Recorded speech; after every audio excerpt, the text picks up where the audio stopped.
Abra sua Bíblia comigo lá em Provérbios, capítulo 28. Provérbios, capítulo 28, Provérbios 22, verso 28. Provérbios 22, verso 28. Nós vamos continuar hoje a nossa série de mensagens, hoje é a parte 3. Um culto racional que desperta o sobrenatural de Deus. Práticas de princípios que o Senhor colocou na sua palavra, de como louvar ao Senhor e provocar a sua presença. Esses princípios podem e devem ser aplicados no seu culto doméstico, no seu culto em casa, no seu devocional, mas nós estamos trabalhando muito aqui sobre o culto em comunidade. Como o povo de Deus deve louvar ao Senhor. Aí talvez alguém que não está vindo desde o primeiro dia pense assim, do jeito que eu quiser. Nós estamos descobrindo na palavra de Deus que não é do jeito que você quer. É do jeito que Deus estabeleceu, como eu tenho dito, do jeito de Deus, com o tempero do seu jeitinho. O que é o tempero do seu jeitinho? A sua personalidade. Mas o que Deus determinou na sua palavra, os fundamentos do louvor precisam ser praticados. O Senhor determinou na sua palavra como Ele quer ser louvado, como Ele quer ser amado. Desde a antiguidade, os primeiros homens que têm interagido com a presença de Deus, têm praticado esses princípios. Então, recusarmos esses princípios nos afasta da presença. Nos afasta de vivermos lugares intensos na presença de Deus. Porque a sua mulher não aceita que você ame ela do jeito que você quiser. Seu marido também não. O amor está em você dar ao outro o que ele entende como amor. Né? A sua mulher, se ela gosta, se a linguagem de amor dela é palavra de afirmação, ela precisa de palavra de afirmação. Se a sua mulher gosta de flores e não de chocolate, não convém você ficar insistindo dar chocolate para quem gosta de flores. Então nós, seres humanos, sinalizamos aquilo que nós gostamos de receber, como nós nos sentimos amados. E o nosso Deus também. E todos os deuses falsos da história também estabeleceram como eles deveriam ser adorados. Nós que não nascemos num lar cristão e caminhamos em outros lugares e adoramos deuses falsos, nós tínhamos ali práticas a serem exercidas no culto para que aquele Deus, para que por vezes até um espírito maligno que está ali por trás daquilo, pudesse reagir e fazer alguma coisa. Então, quando nós olhamos para a palavra, nós vemos que o nosso Deus que é Pai, sim, mas sobretudo Ele é Senhor, e nós somos seu povo. Esse Senhor, esse Deus Altíssimo, Rei dos Reis, estabeleceu como Ele quer ser louvado, ou seja, como acessarmos a sua presença, como acessarmos o seu coração. E nós estamos trabalhando isso nessa igreja para que nós possamos aprender a cuidar da presença manifesta de Deus no nosso meio. Porque tem muitos lugares que sabem atrair a presença de Deus. Tem muitos lugares que Deus, da sua soberania, Ele vem e se manifesta, mas não sabe cultivar, não sabe ser mordomo da presença de Deus. Quantas conferências que eu já fui, que eu vi ministérios de louvor e uma igreja ficar invocando a presença de Deus, invocando com canções, vem Senhor, aí canta outra de invocação, outra e outra e outra, e de repente o peso da glória de Deus vem e vai embora rápido. Porque quando o peso da glória de Deus vem, eles não sabem interagir com a presença. Aí a presença vem, eles pediram, mas agora não sabem o que fazer com ela. Não sabem interagir com a presença de Deus, cuidar da presença de Deus. Então é isso que nós estamos trabalhando nessa série. Quando nós dizemos culto racional que desperta o sobrenatural, é que o racional, fazer as coisas de maneira pensada, racionalmente, sem estar sentindo, mas simplesmente porque está escrito acesso ao coração de Deus, e eu pratico isso. Praticar o racional, ou seja, fazer coisas sem estar sentindo a presença de Deus, sem estar sentindo o Espírito Santo mandar eu fazer. Fazer essas coisas desperta o sobrenatural de Deus. Um culto racional não é inimigo do mover sobrenatural. Pelo contrário, o culto racional é o caminho para provocarmos o ambiente sobrenatural. Diga comigo, o culto racional é o caminho para provocarmos o sobrenatural. Eu sei que em muitos lugares culto racional é sinônimo de apatia, de rejeição ao sobrenatural. Mas não é isso que as Escrituras nos ensinam. As Escrituras nos ensinam que sinais e maravilhas acompanham aqueles que creem. Então, quando eu pratico o que está escrito, é porque eu estou crendo, concorda comigo?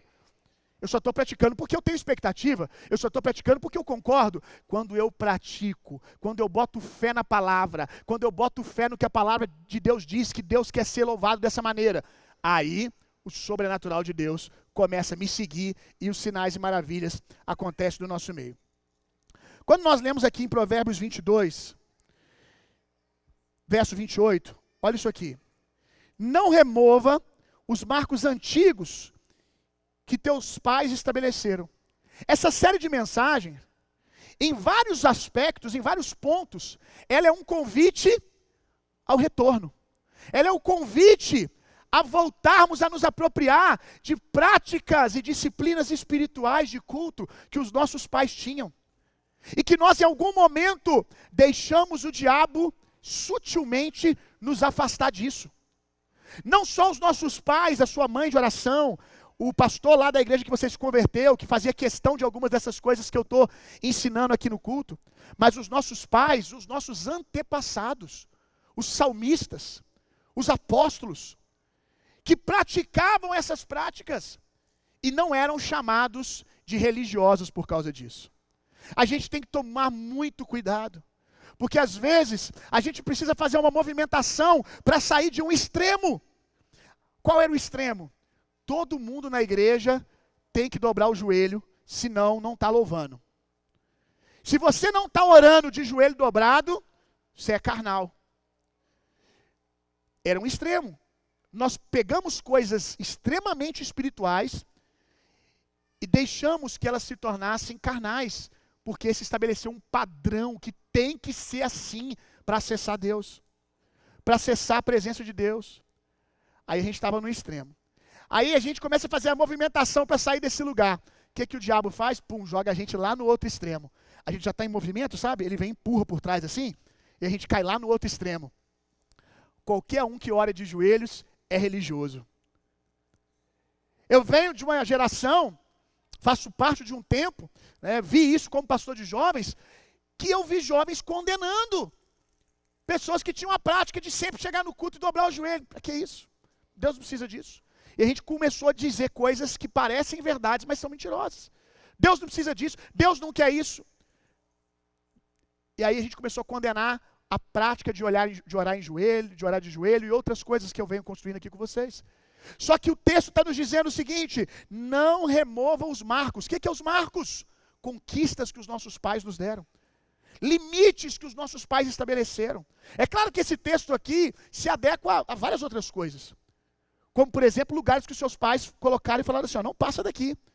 Valores, princípios que os seus pais te ensinaram. E aí talvez você está andando aqui na beira, aqui, ó. Quando você está na beira, você já está removendo aos pouquinhos, você está só empurrando a cerca. Empurrando, empurrando. E aí o problema de quando você vai tirando os marcos, é que chega uma hora e você não sabe mais aonde você está. Você não tem referência. Que os marcos daquela época eram os limites da terra que pertencia aos filhos que tinham herança. Então os pais, eles colocavam pedras ali, marcando o território.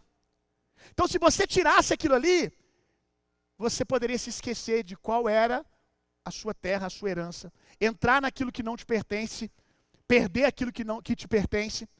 Então o que ele está dizendo? Não remova essas pedras, para que vocês não percam a referência. Diga comigo, valores são referências, são proteção.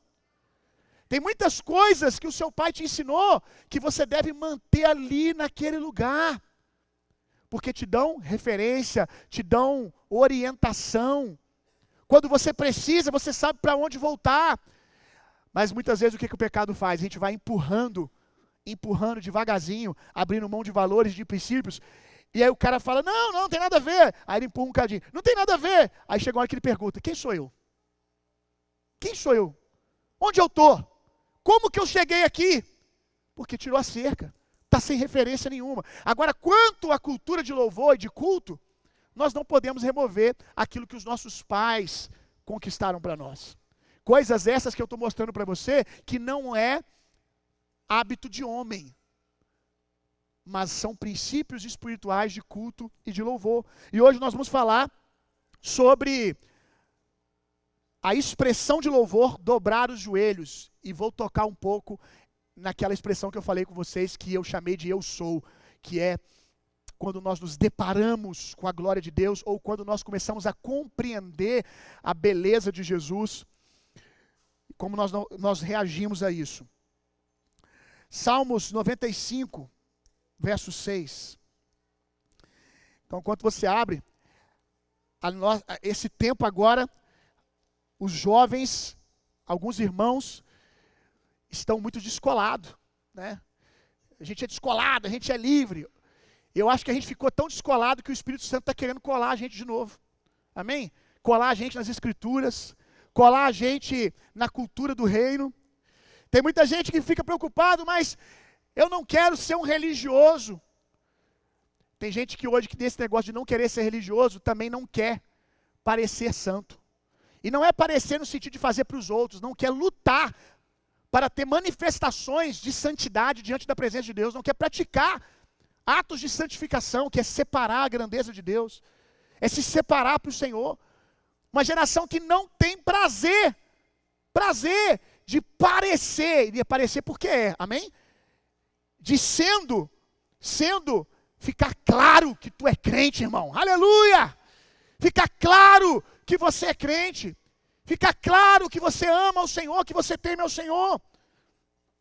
Então, santidade não sai de moda, diga comigo, santidade não sai de moda. Salmo 95, verso 6. Ó, vinde, e adoremos, e prostremo-nos, ajoelhemos diante do Senhor que nos criou. Aleluia. Que salmo lindo, né? Que salmo lindo. Agora, Salmo 138, verso 2.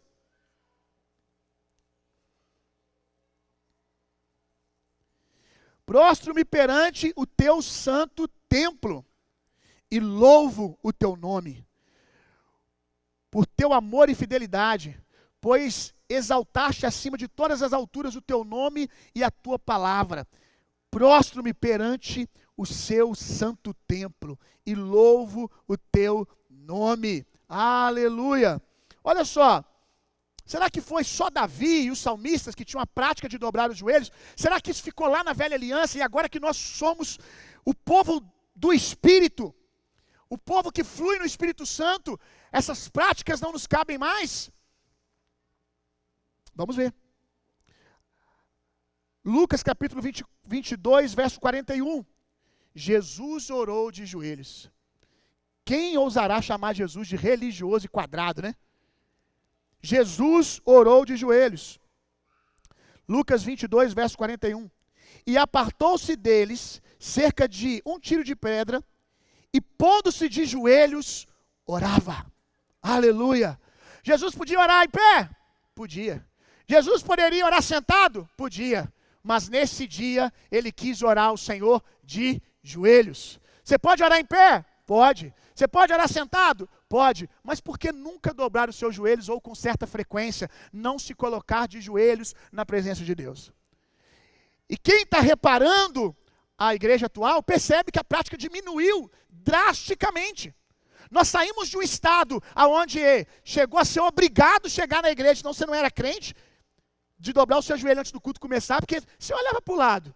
Os nossos pais tudo chegavam na igreja, e assim, banquinho de madeira lá da Metodista, todo mundo tendo um tempo com o Senhor antes do culto começar. E aí, a gente vai para o extremo, e é isso, gente. Religiosidade é um espírito, tá? Religiosidade é um espírito maligno. E esse espírito maligno, ele vai se vestir de tempo em tempo, de uma roupagem diferente. Não pensa você que usa Vans, tatuado. Não pense você que gosta de usar bonezinho para trás e uma camisa descolada, que o espírito da religião não se veste para te agradar.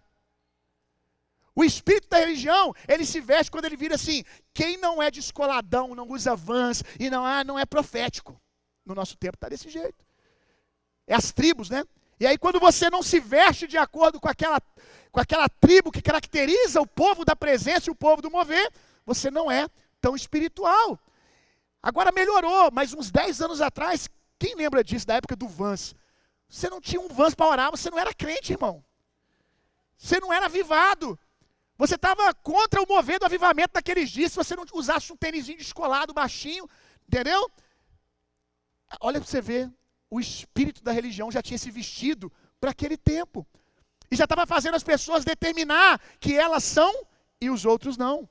Então, os nossos pais chegavam e dobravam o joelho, e aí vem o diabo sutilmente joga o fermento e começa a criar uma doutrina que todo mundo tem que fazer, que tem que ser desse jeito, e ele corta o fluir da liberdade do espírito. Mas aí agora nós estamos no outro extremo. Eu quase não vejo, irmão.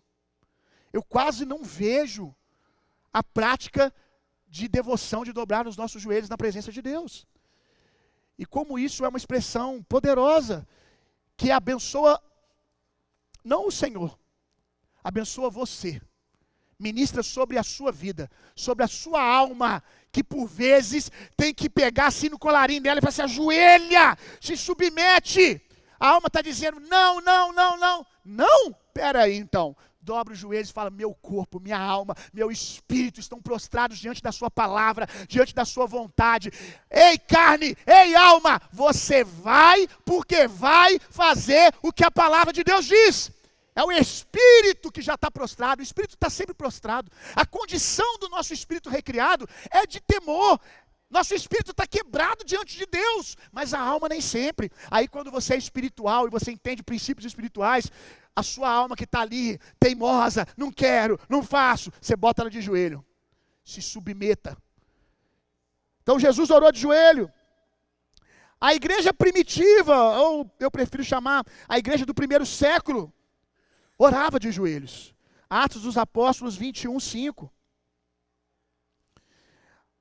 E havendo passado ali aqueles dias, saímos e seguimos nosso caminho, acompanhando-nos todos, com suas mulheres e filhos, até fora da cidade. E postos de joelhos na praia, oramos. Que coisa linda, meu irmão. Quem estava orando? O apóstolo e todo mundo. As crianças, diz que todos quando chegaram, não no templo. Se hoje na igreja, se a igreja dobrar o joelho, já tem gente que fala que é religioso, imagina se a gente, pra que isso? Olha como é que a gente ficou cool, olha como é que a gente ficou style, olha como é que a gente ficou moderno. Dobrar joelho no meio do Parque Alfred? Pra quê? Pra que isso? Olha, não tem que ser um hábito, todo mundo tem que fazer toda hora como eu tenho construído, mas por que não também? Por que nós não temos a liberdade de fazer? Por que não? Está aqui a igreja do primeiro século, crianças na beira da praia, dobrando os joelhos.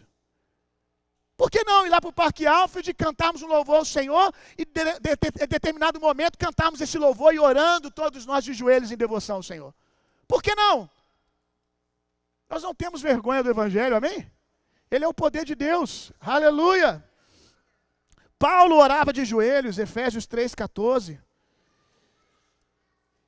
Por causa disto, me ponho de joelhos perante o Pai de nosso Senhor Jesus Cristo. Aleluia. Ele podia clamar o Pai em pé? Podia.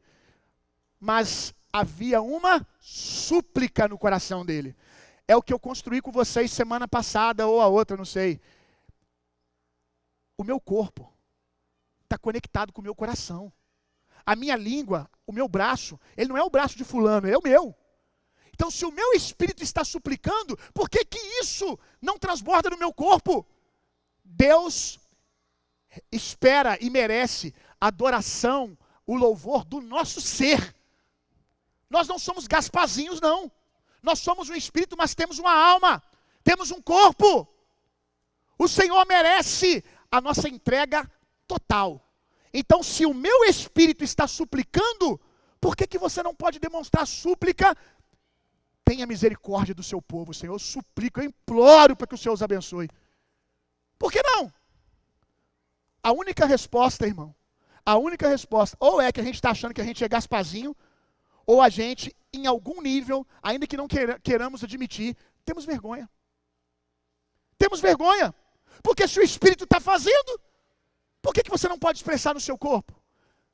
O que os outros vão pensar? O que eu mesmo, a minha parte orgulhosa de mim, vai pensar de eu aqui, prostrado no meio de todo mundo, na presença de Deus. Agora, se você está nesse motivo aqui, era mais um motivo para você se prostrar.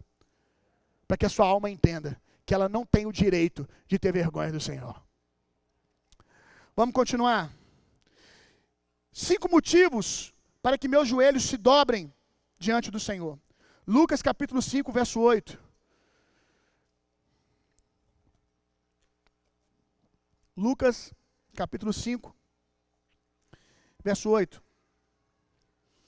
Aqui, Jesus acabou de fazer o milagre da pesca maravilhosa, extraordinária.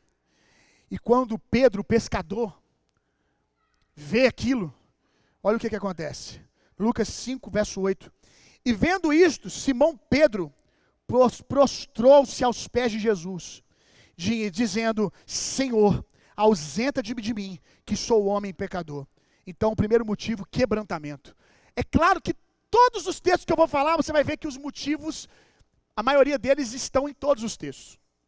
Mas eu estou usando cada um para uma didática, para ficar referenciando um motivo, né? Mas você vai ver quebrantamento em todos os outros, provavelmente. Então, olha só, primeiro motivo para que os meus joelhos se dobrem, quebrantamento. Pedro, durão, orgulhoso, pensando que ele sabe fazer, agora ele se deparou com uma temporada onde ele não conseguiu pescar, onde ele não conseguiu ter resultado, ou seja, na força do braço dele, ele não conseguiu. Com a força das suas mãos, com a sua experiência, com a sua habilidade, ele não conseguiu ter resultado. Pedro se encontra aqui, no fim de si mesmo. Pedro se encontra aqui com o seu orgulho fragmentado, quebrado, diante da maravilha que Jesus acabou de fazer. Eu não sou suficiente. Ele chegou num lugar onde ele se esvaziou. E como que o corpo dele expressou o que está acontecendo no espírito dele? Ele se quebra diante de Jesus, e é algo lindo, né? Porque ele se quebra, se prostra e diz: Senhor, afasta de mim.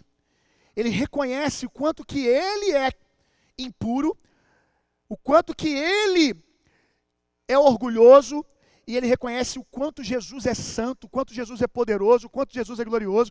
Ele reconhece o seu estado, reconhece o estado de Jesus e chega a uma conclusão: eu preciso do que ele tem. E é interessante aqui que Jesus, em nenhum momento, chamou Pedro de pecador. Nenhum momento. A Bíblia diz: a graça de Deus, a bondade de Deus conduz o homem ao arrependimento. Diga comigo: a bondade de Deus conduz o homem ao arrependimento. E a gente está vendo isso aqui. Jesus fez um milagre. Pedro merecia? Não. Mas Jesus fez, porque Jesus é bom, porque é graça. É o maravilhoso coração de Deus expresso aqui. Aí ele faz. A bondade de Deus revela para Pedro quão grande Deus é e quão pequeno ele é e quanto ele precisa de Deus. Essa é a expressão mais alta de evangelismo, viu? Essa é a expressão mais alta de evangelismo. Expressarmos a bondade de Deus e a graça de Deus. Ela constrange o pecador. Ela constrange, ela coloca o homem arrogante, orgulhoso, por vezes dobrado. Como esse Deus pode me amar tanto? E aí, Pedro se quebranta diante de Deus. Então, quando a gente está quebrantado, a gente se prostra. 2, dependência. Isso aqui é muito bom. Enquanto você está abrindo, ainda falando de quebrantamento, de novo aquilo que eu falei lá atrás, gente. Quando o meu espírito está fazendo algo, quando no meu coração algo está acontecendo, é natural que o meu corpo acompanhe a gente que está quebrando esse natural.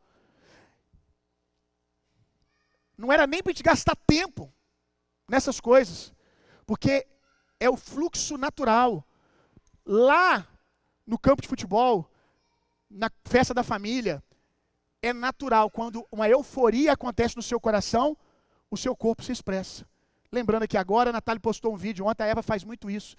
Ela estava cantando parabéns, e de repente ela solta um grito aleatório. Ela está olhando para o bolo, ela faz muito isso. Quando a gente de manhã acordou ela, e aí, quando ela viu o saco de bola, ela olhou para o saco de bola e começou a gritar, histérica. Por quê? A alegria do coração dela explodiu na boca, explodiu no corpo. Para todas as outras coisas da vida, esse é o fluxo natural. Por que que esse não é o natural? Nas coisas de Deus? Porque nas outras coisas não há oposição. Quantos estão entendendo o que eu estou dizendo? Mas nas coisas de Deus, há oposição do diabo. Nas outras coisas, não há uma dedicação tão ferrenha do nosso adversário. Agora, por que que há uma dedicação ferrenha do diabo para romper o que eu estou chamando de fluxo natural? O diabo vai gastar energia com aquilo que não tem poder? O diabo vai gastar energia com aquilo que não traz benefício para você? Se o diabo está trabalhando para que você não faça algo, você pode ter certeza, ele está roubando você. Ele está roubando você, ele está tentando roubar você. Porque ele sabe que quanto mais nós aprendemos a louvar ao Senhor, mais nós o louvamos. Quanto mais nós olhamos para Jesus, mais nós somos transformados. Tudo isso que Deus pede, apesar de ele ser merecedor, e o motivo principal para nós deve ser que ele é digno, no coração de Deus não dá para esconder. Que no coração de Deus, que lá no coração de Deus, quando nós lemos, o Senhor pede essas coisas não só por Ele mesmo. Porque Deus não fica mais Deus quando nós o adoramos. Deus não tem problema de ego. Deus não fica de beijinho quando você o louva ou não. Deus não fica chateadinho. Deus não fica menos Deus. Deus não é, os mais velhos aqui vão lembrar, Deus não é o Goku, esperando que você envie sua energia para que ele forme uma grande Genkidama. Isso vai dar um bom corte na internet. O seu louvor e a sua adoração não é uma energia que Deus está precisando dela. Ó criaturas, ó mortais, envie para mim a sua força, envie para mim a sua energia, para que eu me sinta grande e poderoso. E aí ele vai lá, recebo. Não parem, porque eu estou ficando grande e poderoso. Ei, irmão, o seu louvor, quando Deus pede para que você o louve, o orienta a louvá-lo e adorá-lo, é porque o fim é o seu crescimento espiritual. O fim é o quanto você é abençoado, o quanto você recebe poder enquanto olha para Ele. Se tem alguém sendo cheio, não é Deus, porque Deus está absolutamente cheio. Se tem alguém sendo cheio quando envia louvor, ações de graças, hinos, adoração ao Senhor, é você. Quem está sendo cheio de poder, à medida que olha para Ele, é você que é cheio do Espírito Santo, quando canta hinos, ações de graças e louva ao Senhor. Aleluia! Quem vai virar super saiyajin no final não vai ser Deus. Ele já está na forma suprema. É você que vai sair daqui. Ah, o pessoal mais velho aí, vocês pensam num outro desenho que encaixa aí. Aleluia. Vamos lá. 2, dependência. 1 Reis, capítulo 1, verso 50.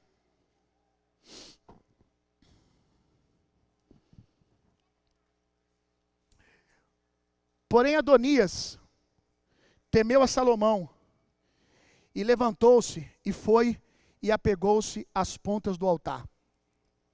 Tem uma música, acho que do Trazendo a Arca, que eu nunca sei o nome deles, porque era Trazendo a Arca, Toque no Altar, depois foi Apacentar, então eu não sei. Mas eu não sei quando que essa música saiu, em qual forma o Pokémon estava. Mas vamos lá. Tem uma música que é linda. Quem quer favor do rei, toca na ponta do altar. Como a letra dessa música, ela é profunda, teológica e messiânica, se você entender todo o contexto profético dessa prática do Velho Testamento de tocar na ponta do altar. O que está acontecendo aqui? Adonias, filho de Davi, irmão de Salomão, percebe que o pai está para morrer e que o pai vai coroar Salomão como novo rei. O que ele faz? Ele monta uma comitiva ali que começa a traçar um plano de rebeldia. Um plano para que ele possa ser o novo rei de Israel. Só que isso chega aos ouvidos de Salomão, e aí ele já fica morrendo de medo, porque o plano dele de traição foi descortinado. E quando ele sabe que Salomão está sabendo, isso é passivo de morte. Então ele corre, por quê? Porque o Velho Testamento ensina que um lugar onde você pode clamar misericórdia de alguém é tocando na ponta do altar. Então Adonias, ele corre. Ele sabe que os guerreiros de Salomão já estão ali na cola dele. Aí ele corre, vem e toca nas pontas do altar. E o que acontece? Quando Salomão vê aquilo, estende misericórdia para ele e o perdoa. A gente tem vivido também um afastamento da igreja, da cultura do altar.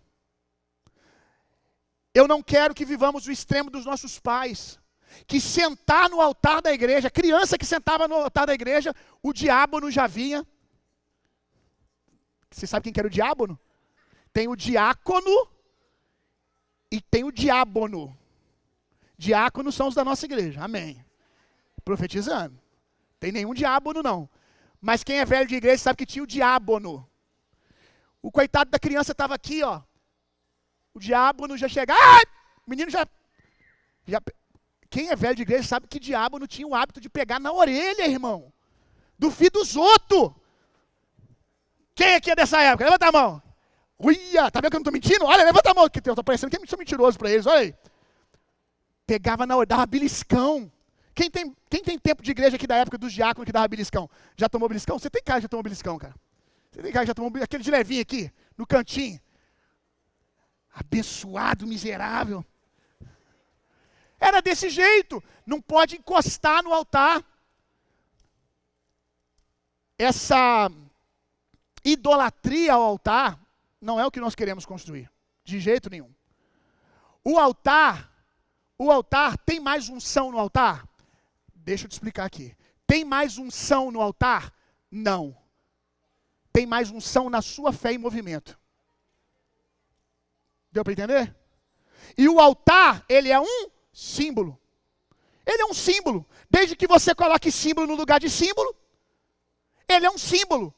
Ele se torna poderoso na hora que você está interagindo com a presença de Deus nessa direção. Por exemplo, você recebeu uma palavra no culto de confronto. Deus te chamando para dar um mergulho nele, para arrependimento. Deus te chamando para mais. Ou o seu coração está dizendo, eu preciso de mais da presença de Deus. E nós estamos numa igreja lotada, que não dá por vezes para você dobrar o joelho no seu lugar. Ou qual é o problema de você querer manifestar a fome do seu espírito em fé, se movimentando para dobrar o joelho no altar? Quando foi que nós tornamos isso um problema? Quando foi que nós deixamos o diabo nos roubar algo tão lindo e poderoso? Porque se nós continuarmos nessa direção, não sobrará nenhum marco para os nossos filhos. Os nossos filhos não vão dobrar o joelho na beira da praia e muito menos na beira da praia, porque se não dobra nem na igreja. Se nós problematizamos um ato de reverência, se nós não temos mais fé, não é no altar, mas porque fé se move. Quando eu estou em fé, eu vou ter uma atitude, e talvez, presta atenção, a atitude que eu preciso tomar é só na segunda-feira que eu vou poder tomar. É procurar alguém, é mudar a minha vida a partir de agora, mas eu posso ter uma primeira atitude que consagra a minha decisão. Quantos estão entendendo? E eu trago isso para o simbolismo do altar. Eu trago isso para os meus joelhos dobrados.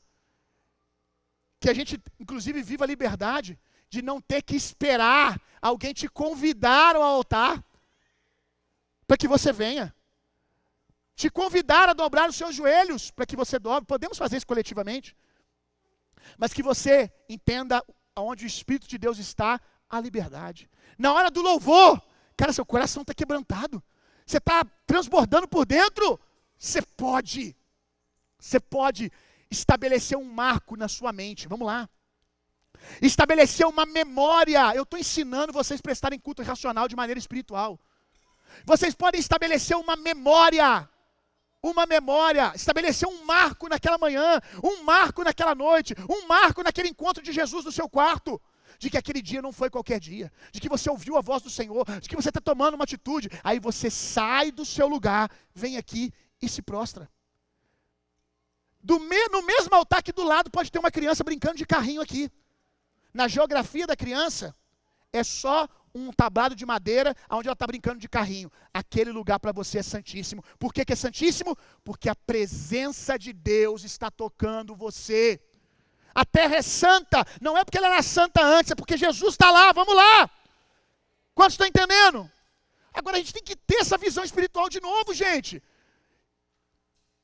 Eu sei que às vezes pareço como louco, lutando por coisas que você não está entendendo, quanto são valorosas. Porque o que nós vamos entregar para os nossos filhos e netos? Se nós perdermos esse zelo com essas coisas. Ajoelhar-se no altar, tocar, agarrar as suas pontas, é um clamor, é assim que era na velha aliança, eu vou ler daqui a pouco. Um clamor por misericórdia, já que o altar era símbolo de proteção divina. Quando Adonias garra ali, ele está dizendo, Deus me protege. Eu estou escondido no Senhor. Eu estou escondido na presença. Êxodo 29, verso 12. Olha isso aqui. Êxodo 29, verso 12. E tomarás do sangue do novilho e o porás sobre as pontas do altar com o dedo. O que tinha na ponta do altar? Sangue de quem? Do cordeiro. As pontas do altar, não é esse altar aqui. É um altar totalmente diferente desse. Não cabia você lá de joelho dentro do altar. Era, vamos botar assim, uma metragem assim, mais ou menos assim, alto, aonde o novilho era sacrificado ali no meio. Nas 4 pontas do altar haviam chifres. Chifres. Que nos últimos milhares de anos o diabo vem se esforçando para tomar como algo que faz referência a ele. Mas chifre, na Bíblia, é sinal de força, de poder. Coube uma piada aqui, mas eu não vou fazer. Para não perder a espiritualidade do momento. A minha esposa agradece. Porque depois ela tem que me dar exortação, me corrigindo. Olha só, a ponta do altar é um sinal ali de força, de poder. Então, no altar, em me jogar em fé, na dependência de Deus, eu encontro força, eu encontro poder. Irmão, quantas vezes eu dobrei os meus joelhos porque eu estava me sentindo sem força, mas porque eu reconheço que em Deus há força, que em Deus há poder. Quantas vezes eu peguei aqui e olha só, aí é como eu faço, eu sou literal com essas coisas. Não porque elas são santas por si só, mas porque santo é todo o contexto. Eu sou literal. Eu lembro que eu li isso aqui a primeira vez, há muitos anos atrás. E quantas vezes eu já fui para o altar e eu fiz questão do ato de agarrar na ponta do altar. E eu dizia, Senhor, assim como eu estou agarrado aqui, na ponta desse altar, eu estou agarrado nas suas vestes, eu estou agarrado no Senhor. Eu estou dizendo para o Senhor, mas quem está ouvindo? Eu mesmo. A minha alma inquieta, ela está ouvindo. Nós dependemos do Senhor. E já chorei muito sentado no lugar. A presença de Deus veio, ou estava interagindo com a presença de Deus, ali mesmo eu tive uma experiência. Mas já chorei muito agarrado na ponta do altar, irmão.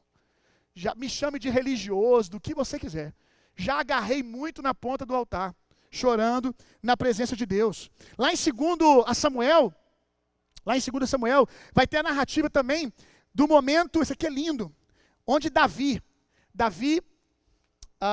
perdeu um filho. Quantos sabem disso? Ok? Só que aqui no contexto, a esposa de Davi está lá tendo dificuldades no parto. Dificuldades, e ele está vendo que ele pode perder o seu filho. Aí Davi se prostra diante do Senhor. Ele se prostra diante do Senhor. Ele se estira no chão. Ele não só dobra o joelho, ele fica estirado ao pó, ao chão. Que é tipo assim, é uma extravagância ainda maior do que os joelhos prostrados. E ele fica ali prostrado, clamando que o Senhor tenha misericórdia e me entregue o meu filho. Que o meu filho seja preservado. E no contexto dessa história, não acontece o que Davi queria. Ele perde o filho. E um dia eu vou pregar sobre isso aqui, eu já preguei lá, foi lá no Poço Rico que eu preguei sobre isso.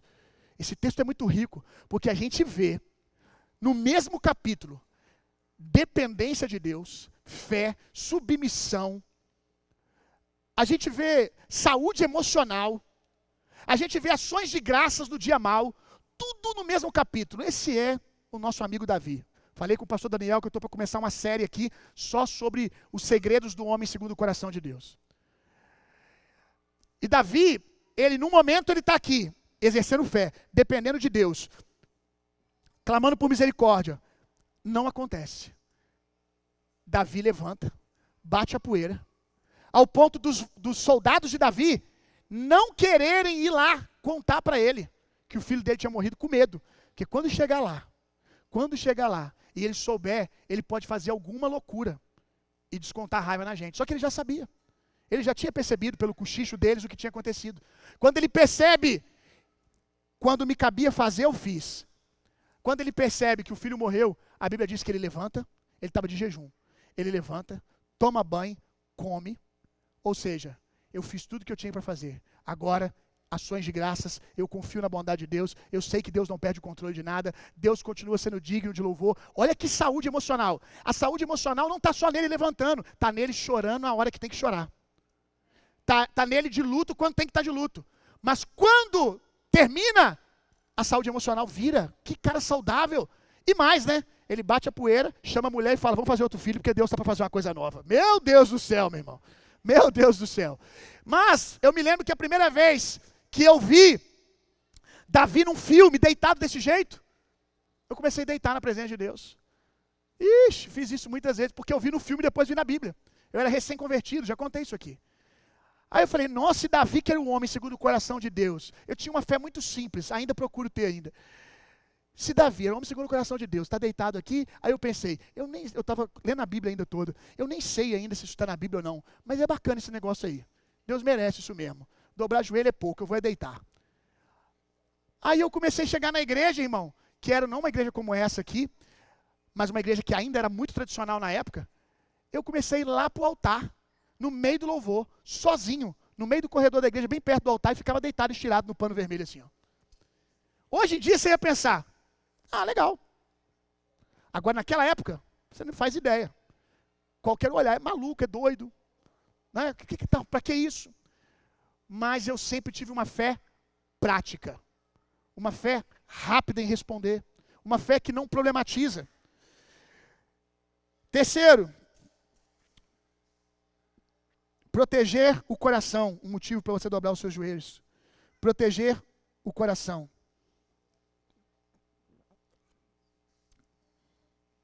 Apocalipse capítulo 4, verso 10. Os 24 anciões prostraram-se. É anciãos, né? Ok. Eu ouvi a voz da minha mulher me corrigindo aqui, cara. Você acredita? Eu ouvi, cara.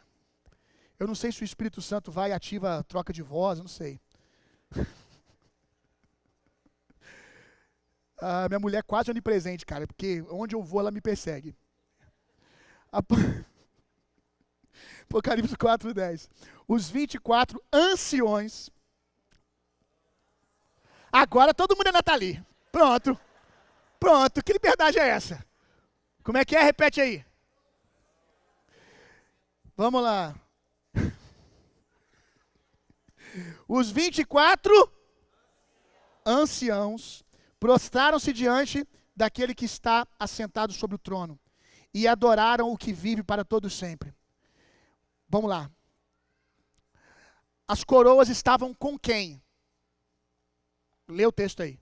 Quem tinha as coroas? Quem tinha as coroas? Agora você não quer falar com medo de falar errado, né? As coroas estavam na mão dos anciãos. Estavam na mão dos anciãos. As coroas estavam na mão deles. Ou seja, a glória estava neles. Todos nós vamos ser em algum momento aplaudidos pelos homens. Algum momento nós vamos ser exaltados pelos homens. Algum momento nós vamos ser percebidos em um ato de acerto pelas pessoas. Jesus é rei de reis. Reis, em algum momento, receberão glória. Mas eu quero te fazer uma pergunta. Coroa fica onde no corpo? Aonde? Mas quem pega a coroa? É a cabeça ou a mão? Ok. Quem é você no corpo de Jesus? Aqui você é as mãos. Passa por você a glória. Mas você tem que aprender a colocar ela no lugar que é devida, na cabeça do Cristo. Esses homens são reis. Você está entendendo que eles receberam galardão? Eles receberam status, eles receberam glória, mas eles estão dizendo, isso não é para nós não suportamos isso, vamos dar quem é de direito. Aleluia, aleluia. Para com essa bobeira de antigamente, que o pessoal ficava também, que ninguém pode elogiar ministro, ninguém pode falar que você acertou. O cara está aqui louvando, ministrando, e a pessoa fala assim, chega no final, nossa fulano, nossa Alexandre, sua voz é muito bonita. O capeta também me disse isso agora há pouco. Você lembra que tinha essa palhaçada um tempo atrás? Porque o diabo também me disse que eu sou bom. Cara, a pessoa não está falando que você é Jesus, não, infeliz. Menos, até corrigir nos outros, o cara é arrogante. É claro que o Alexandre não faz isso não, tá, gente? Eu usei ele como exemplo. Até o puritanismo já tem arrogância envolvido. Pô, minha voz é bonita? Pô, que bom, cara, eu tô trabalhando isso aí, tal, que bom que você gostou. Te abençoou, amém.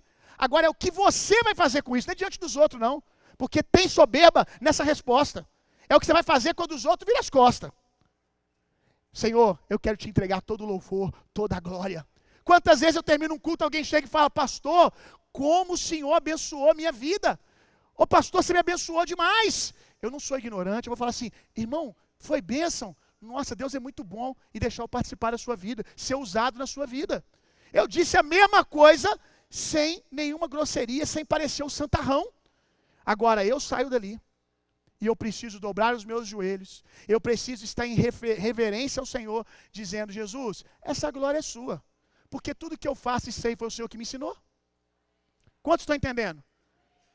Ok, vamos lá. Então, dobrar os seus joelhos, protege o seu coração. Lembra você quem é grande de fato. Lembra você quem é o poderoso da sua família. Quem é a provisão e o sustento da sua casa e da sua empresa. Você é empresário? De vez em quando dá uma de doido lá. Dá uma de doido, dá uma de crente, entendeu? Crente doidinho. Chega lá no meio do trabalho lá e dobra os seus joelhos. E fica lá, louvando ao Senhor. No meio da sua empresa. Pastor, e se alguém chegar? É bom que eles sabem que o segredo daquela casa, daquele negócio, é quem você se submete. É quem você se prostra. Tem essa atitude vez ou outra. Em lugares públicos, dobrar os seus joelhos e dizer ao Senhor a glória. E por fim, 4, embora o 5, só que ele é muito rápido. O peso da glória. Apocalipse capítulo 1, verso 17.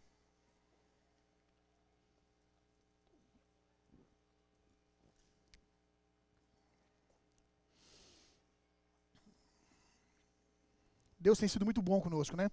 Tem sido um estudo muito profundo sobre louvor e culto. Apocalipse capítulo 4,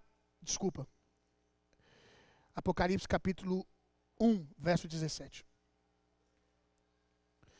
O peso da glória. Ministério de louvor pode subir. Assim Se bem que não. Podem continuar onde vocês estão, por enquanto. Apocalipse capítulo 1, verso 17. É porque eu chamei outro ministro para louvar aqui primeiro. Depois vai ser vocês. Eu trouxe um convidado especial hoje. Apocalipse capítulo 1, verso 17. Assim que o admirei, caí a seus pés, como se estivesse morto. Então, ele colocou sua mão direita sobre mim e disse: não tenhais medo, eu sou o primeiro e o último. O que fez que João caísse no chão como morto? A revelação de Jesus diante dele. Quando a presença de Jesus foi revelada, quando ele viu a beleza da glória, ele não conseguiu ficar de pé. Aqui é quando o nosso corpo desfalece diante da revelação de Jesus. A gente pode fazer isso racionalmente, como eu tenho ensinado. De repente, numa canção que nós estamos cantando, ou num momento onde você está pensando e meditando e louvando a respeito da grandeza de Jesus, racionalmente você pode dobrar os seus joelhos, reconhecendo a sua beleza e a sua soberania. Mas aqui nós vemos que o que está acontecendo é algo sobrenatural. Diferente dos outros textos que diz que a pessoa foi e se prostrou, João ele usa outra expressão. João ele diz: caí como morto. Prostrei-me como morto. Ele não está dizendo, eu fui lá e dobrei os meus joelhos. Ele está dizendo, as minhas pernas não puderam suportar. Eu não consegui, mediante a manifestação da glória de Deus. Então nós podemos, por ter a prática do racional, vivenciarmos experiências como essa. Aonde o peso da glória de Deus vem, ou diante de você, no seu coração se descortina a revelação, o entendimento da grandeza de Jesus, como no momento onde Jesus está ali no Getsemane, e os soldados vão prender Jesus, e aí eles perguntam, quem é Jesus? E ele responde, eu sou. Quando ele responde, eu sou, o texto diz, que todos aqueles soldados caem no chão. É sobrenatural. Os soldados não escolheram. Foi sobrenatural, é o peso da glória de Deus. Essa é a expressão de louvor que eu chamei de eu sou. Que é o que nós praticamos quando cantamos canções que revelam a beleza de Jesus. Canções que cantam os adjetivos de Deus. Invocar a presença de Deus em canções tem o seu lugar. Mas isso é bronze, é ouro, é prata. Ouro, irmão. Ouro é cantar a beleza de Deus. Ouro! Pô, olha, meu irmão, quando um lugar está muito no átrio, a gente precisa dessas canções e a gente não tem tempo para construir. Então bora, a gente tem esse ministério de louvor. Tem coisa que é em casa que não dá para praticar em qualquer lugar. Chegou num determinado lugar que a gente não sabe ou percebe que ainda é muito átrio, bora, vamos invocar a presença de Deus e a medida que o Senhor vai fazer aqui no meio deles hoje. Mas irmão, nós que estamos junto em família, construindo algo, eu tenho que dizer para vocês, mais alto, mais poderoso, mais denso é aprendermos a invocar a presença cantando quem Deus é. Revelando a sua majestade, cantando a sua beleza, o ambiente vai só enchendo, enchendo, enchendo. E é algo infinitamente melhor. Por quê? Porque quando os corações que só estão cantando mentalmente ali, racionalmente, começam a mente, começa a descer para o coração e vira revelação. Quando a gente começa a ter revelação, meu amigo, aí o peso da presença de Deus vem. Aí é gente chorando para um lado, é gente rindo para o outro. Meu irmão, é gente com ações de graças em prantos, porque está entendendo a beleza de Jesus e a sua necessidade dele. Isso é muito poderoso. Então isso é que eu chamei de eu sou, quando nós praticamos o ato, o hábito de provocar a revelação de quem Jesus é. Então vamos lá. João, ele cai como morto, ele não aguenta se sustentar da presença de Deus. Eu já vivi essa experiência algumas vezes. Algumas vezes. De estar, às vezes, no meu quarto, mas a maioria das vezes aconteceu em culto público, com as pessoas, com os irmãos. Cara, eu vou chorando tanto, eu vou entendendo tanta beleza de Deus, que de repente a perna some. Você já olha, você está de joelho, ou você já olha, você já está todo mole no chão. Acontece das pessoas caírem no espírito quando outras orem por elas? Acontece, mas isso é outra expressão de alguém que caiu no Espírito. Essa daqui não tem a ver com alguém orando por você. Tem a ver com a revelação de Jesus. O corpo não aguenta, as pernas somem. E eu me lembrei, vou me permitir aqui contar um testemunho do meu pai. Eu lembro que quando meu pai estava no início da conversão dele, ele via as pessoas caindo na igreja. Você lembra disso, pai? Via as pessoas caindo na igreja, ele falava assim: ah, isso aí não acontece comigo não. Eu não aceito esse negócio, isso aí é carne, isso aí é emocionalismo. E ele falava que ficava ali olhando as pessoas e falando: ah, ali o cara derrubou ele. Ficava julgando, ali, olhando, como você que já julgou outras coisas também. Aí ele estava ali olhando. E aí ele me contou um dia que ele estava assim, parado. E ele falou assim, sem qualquer antecipação, sem qualquer pedido de licença, de repente, as minhas pernas sumiram, as duas, e eu, pum, caí no chão.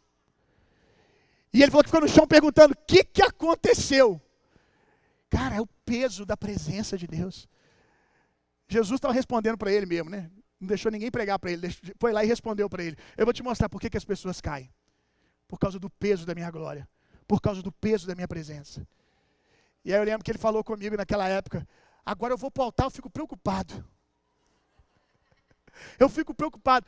Ele falou que tem hora que, na época, né, que tem hora que eu vou para o altar, que eu fico ali, ai meu Deus do céu, minhas pernas já começaram a tremer já. É que é desses que Jesus gosta, viu? É desses que Jesus gosta. A minha perna já está tremendo, lá vou eu de novo aqui na frente de todo mundo.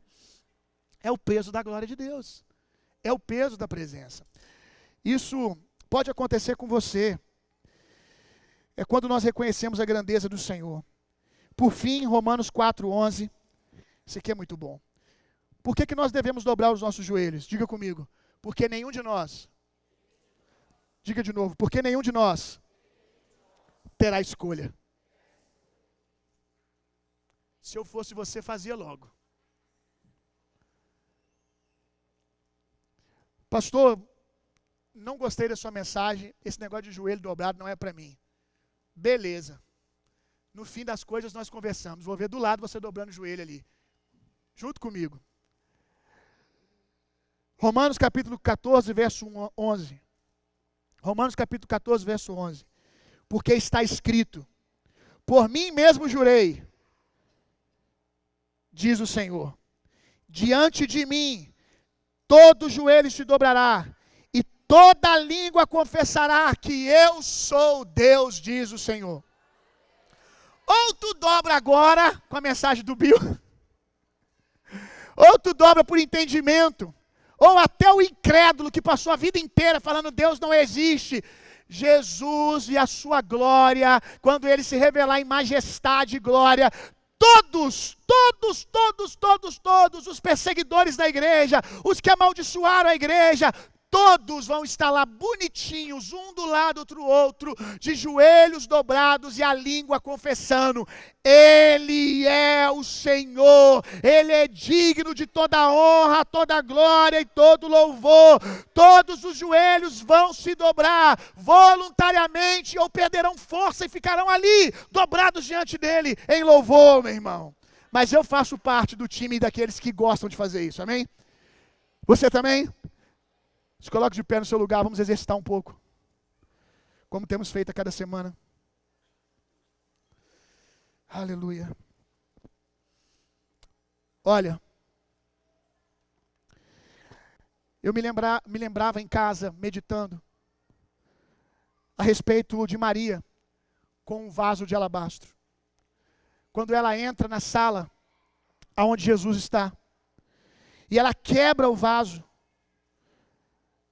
um vaso valiosíssimo, custava muito dinheiro, 1 ano de trabalho. 1 ano de trabalho. Para imaginar, 1 ano seu de trabalho. Talvez você nunca fez esse cálculo. Quanto custa 1 ano seu de trabalho? 1 ano de trabalho daquela mulher, ela entrega aos pés de Jesus. E aí, quando ela entrega aos pés de Jesus, quando ela derrama aquele unguento, a Bíblia diz que ela, prostrada, começa a lavar os pés de Jesus. Começa a lavar e depois começa a passar os seus cabelos. E o cabelo dela está ali se misturando com aquele unguento, com aquele óleo e com as suas lágrimas. E ela está enxugando os pés de Jesus com o seu cabelo. E Jesus em momento nenhum virou para ela: ei, para com isso, sua religiosa. Em nenhum momento Jesus fez isso. Mas, não só Judas, porque lá em Marcos, nós vamos ver que todos que estavam ali começaram a cochichar. Para que isso? E talvez alguém está aqui: para que tanta extravagância? Eu vou te responder: porque ele merece. Porque eu posso. Porque eu sou livre. Eu sou livre para dobrar o meu joelho, e eu sou livre se eu quiser deitar e rolar na presença, eu sou livre. Quem está olhando aquela mulher, está dizendo: para que isso? Mas aquela mulher está no seu coração dizendo: aquele que muito foi perdoado, muito ama. Eu sei de onde ele me tirou. Por isso eu evito, eu me controlo. Porque eu já vi irmãos que eu, mesmo sendo para alguns extravagantes, que são mais extravagantes do que eu, e rapidamente a minha carnalidade querer julgar. Mas eu me controlo, porque eu não sei de onde Jesus tirou aquele irmão. Eu não sei por que ele canta assim. Eu não sei por que ele chora assim. Eu não sei por que ele pula assim. Eu não sei de onde Jesus tirou ele. Mas talvez esse irmão estava num poço de lama tão fundo. E ele também sabe o que ele já ofereceu para o diabo. Ele sabe o que ele já ofereceu no pecado. E ele não aceita oferecer menos a Jesus. Então não vai ser eu que vou determinar se ele quebra o vaso ou se ele não quebra. O que ofende aqueles discípulos e aquelas pessoas na casa não é nem o valor do vaso, também. Mas o que ofende é o fato de que todos eles estavam na casa e Jesus estava, e ninguém teve uma atitude de adoração, de louvor. E quando ela chega e quebra o vaso, o louvor dela, a extravagância dela, a intensidade dela, expõe a incredulidade de todo mundo e a frieza espiritual de todo mundo. Inclusive dos discípulos, que estão andando com Jesus há tanto tempo, e o tempo está fazendo com que eles tornem Jesus comum. Mas para aquela mulher, Jesus não é comum, é o meu Salvador, eu não posso dar a ele qualquer coisa, ele merece tudo. E aqui a gente está vendo várias expressões de louvor junto. A gente está vendo joelhos dobrados, ações de graças. Não sei se ela cantou hinos naquele momento. Nós estamos vendo oferta. Ai, por que ofertar tanto assim? Por que dar os seus bens? Rapaz, o dinheiro é teu, toma conta da tua vida. Tu não quer dar, não dá. Agora o outro quer abençoar o outro irmão, quer ofertar, deixa. Só ele sabe o que ele gastou com o diabo. Só ele sabe o quanto ele foi intenso para o inferno. Só ele sabe o quanto ele ama Jesus. Você entrega o seu dinheiro para a Netflix, você tem 5 lá, canais de streaming na sua casa, e quer julgar quem é dizimista. A atitude dos outros só está revelando a sua frieza. E você não tem a capacidade de olhar para si mesmo e julgar a si mesmo. É mais fácil julgar o outro do que dizer: qual foi a última vez que eu quebrei um vaso diante de Jesus? Qual foi a última vez que eu olhei para Jesus e ele não era meu amiguinho, ele não era qualquer um, e eu dobrei os meus joelhos e disse: a ti seja a honra, a ti seja a glória, a ti seja o louvor. Que como comunidade nós sejamos uma casa, nós sejamos uma família espiritual de Marias, de Marias. Eu não quero que alguém chame um ou outro aqui de extravagante. Eu quero que olhe e fale: que igreja extravagante, que igreja livre. E que aqueles que se incomodam com essas coisas possam dizer: ah, para que isso? Para que essa igreja é assim? É porque nós sabemos da onde ele nos tirou. Nós sabemos o que ele tem feito no nosso meio. Nós temos tido entendimento de qual grande e santo ele é. Ele merece. E nós vamos quebrar vasos. A nossa vida, o nosso padrão vai provocar aqueles que estão sendo frios a quebrar vasos também. Maria é o tipo de gente que quando chega no lugar, eleva o nível. E nós vamos elevar o nível. Nós vamos aprender a elevar o nível para os nossos irmãos de outras comunidades, mas principalmente para os nossos filhos. Eu queria que você agora, a não ser que você tenha problemas nos seus joelhos, que te impeçam de fazer isso, dobre o seu joelho no seu lugar. E eu quero que você tire um tempo, reverenciando a presença de Deus, com ações de graças ao Senhor. Vamos fazer um exercício.